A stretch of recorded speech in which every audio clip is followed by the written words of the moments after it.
நெல்லையிலிருந்து சென்னைக்கு தினசரி காலை வந்தே பாரத் எக்ஸ்பிரஸ் ரயில் செயல்பட்டு வருகிறது. நெல்லையில் இருந்து கிளம்பி விருதுநகர், மதுரை, திண்டுக்கல், திருச்சி, விழுப்புரம் வழியாக இந்த ரயிலானது சென்னையை சென்றடைகிறது.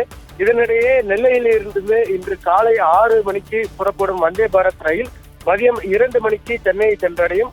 இந்த நிலையில் இன்று காலை நெல்லையிலிருந்து கிளம்பிய வந்தே பாரத் ரயில் திண்டுக்கல் வந்தடைந்து பின் திருச்சியை நோக்கி செல்லும் பொழுது திண்டுக்கல் தாமரைப்பாடி அருகே உள்ள ரயில் நிலையம் அருகில் ஏசியில் ஏற்பட்ட கோளாறு காரணமாக ரயில் பெட்டியின் உள்ளே புகை மூட்டம் திடீரென ஏற்பட்டுள்ளது.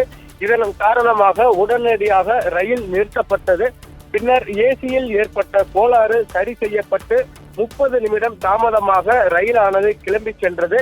இதனிடையே தற்பொழுது ரயில் பெட்டியில் புகை மூட்டம் ஏற்பட்ட பெட்டியில் இருந்து மற்றொரு பெட்டிக்கு பயணிகள் பயந்து வந்து வண்டியை நிறுத்த சொல்லும் வீடியோவானது வெளியாகி தற்பொழுது பெரும் பரபரப்பை